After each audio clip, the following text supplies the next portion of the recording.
magtatrabaho na lang din kaya ako para dalawa na tayong kumikita. Ay hindi, masyado ka pang bata para magtrabaho. Tsaka ang galing-galing mo sa school, sayang naman kung hihinto ka. Pero Nay, nahihirapan na po kasi kayo eh. Gusto ko lang po kayong tulungan. Kaya ni nanay to anak ha, kaya ni nanay to. Laban lang.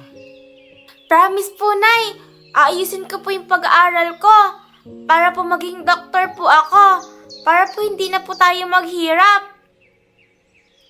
O sige, galingan mo ha. Sige po Nay, alis na po ako. Bye-bye! Oh, mag-iingat ka ha. Bye-bye po, Nay! Hala! Pati pala itong bag ko, sira na.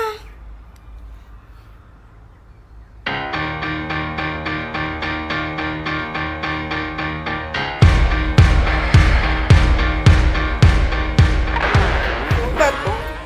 Aray! Ano ba naman yan? Bakit ka paharang-harang sa dinadaanan ko? Eh, ang luwag-luwag ng daan, no? Bakit mo ako binunggo? Hindi mo ba ako narinig? Kasi paharang-harang ka sa dinadaanan ko! Tabi ka nga dyan! Tabi!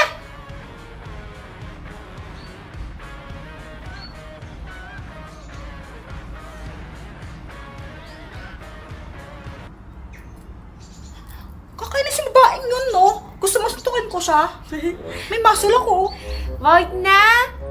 Bakit naman? Baka mapulis ka pa. Ba't naman ako napupulis? Ano ka ba? Di naman... Eh kasi, bad yun. Kahit nan kakainis kaya siya, yapang-yapang niya, kala mo kung sino siya. Yaan mo na. O sige na, alis na ako, malilate na ako eh. Ah, okay. Teka, ano pangalan mo? Ah, pangalan ko, Chacha. Ikaw, anong pangalan mo? Ako? Joanna! Joanna lang ang maganda. O sige, Joanna. Kita na lang tayo ulit.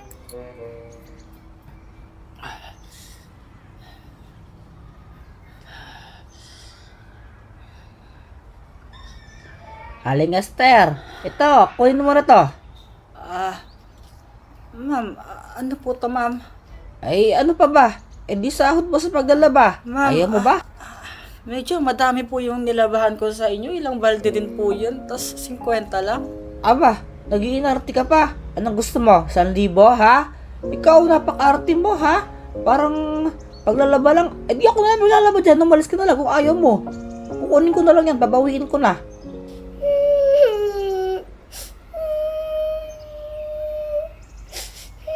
Say, bakit ka umiiyak? Nawawala yung baon ko. Saan mo ba nilagay? Dito sa bulsa ko, nawala. Magkano ang baon mo? 50. Wow, sana all. 10 piso nga lang akin eh. Nawala nga eh. Uy! Ano nangyari sa inyo? Bakit naman umiiyak yung kasama mo? Nawawala yung baon ng kaibigan ko.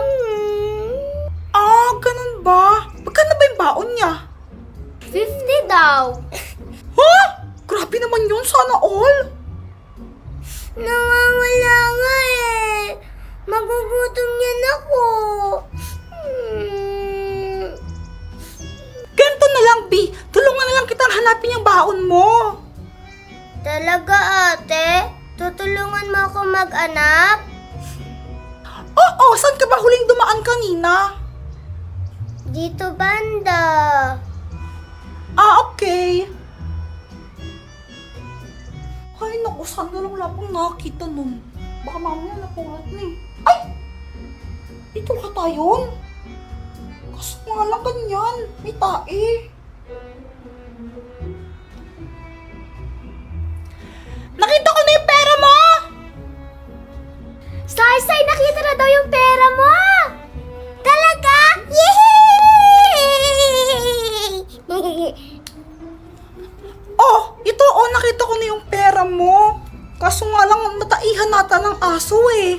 Oh. Okay lang ng ate. Yeah! Kadiri! Ay! Bakit naman pinunas? Ay, wow! Dito ka rin pala nag-aaral na loser ka, no? O ano ngayon? Masama ba mag-aral dito?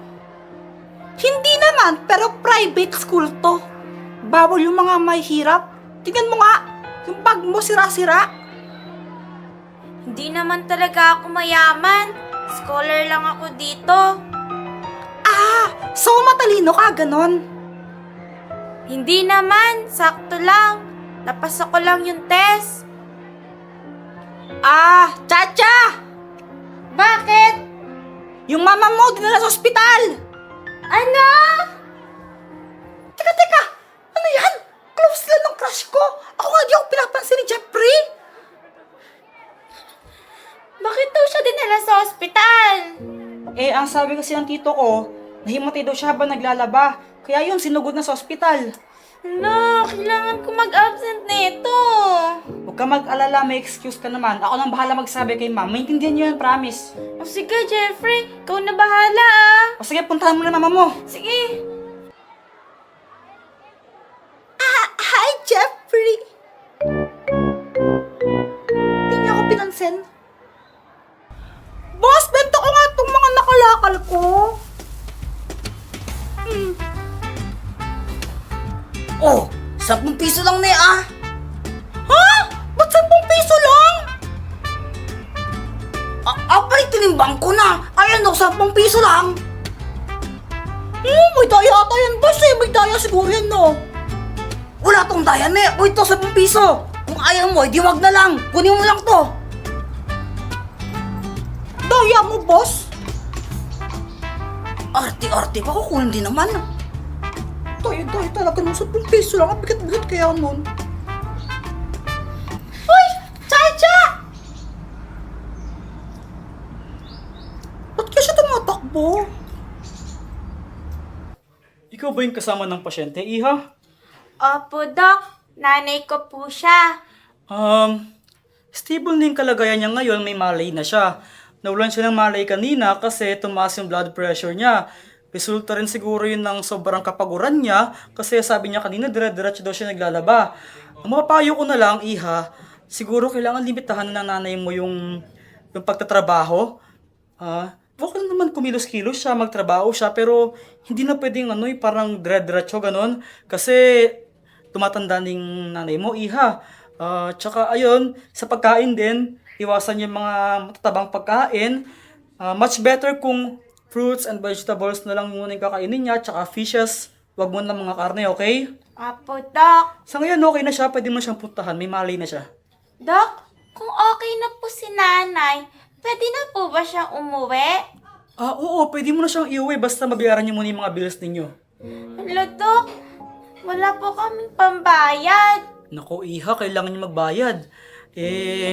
Kung hindi kayo magbabayad, hindi mo siya malalabas dito. Ganun po ba, Doc? Sige po. Gawan mo ng paraan, ha? Kausapin mo yung mga tito mo, tsaka tita mo, okay? Mga relatives niyo para matulungan kayo, okay? Okay po, Doc. Salamat po. Sige, napunta mo ni mama mo.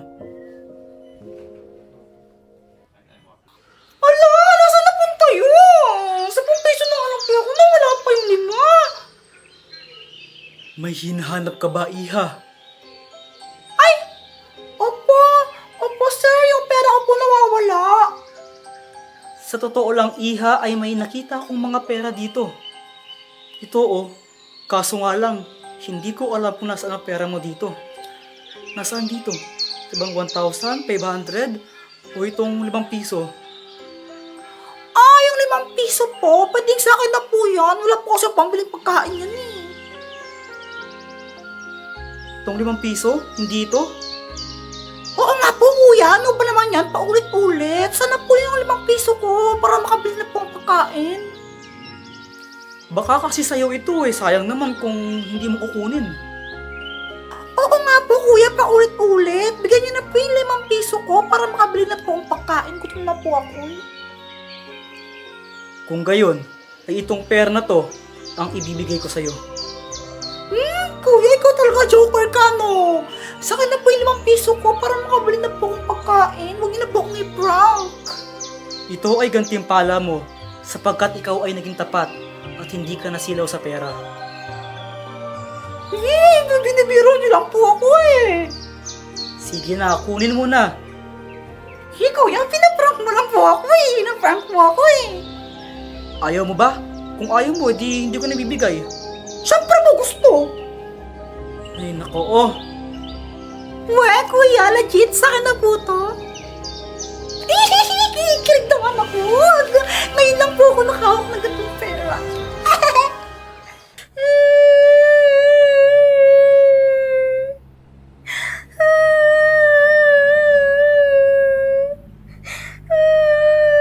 Chacha?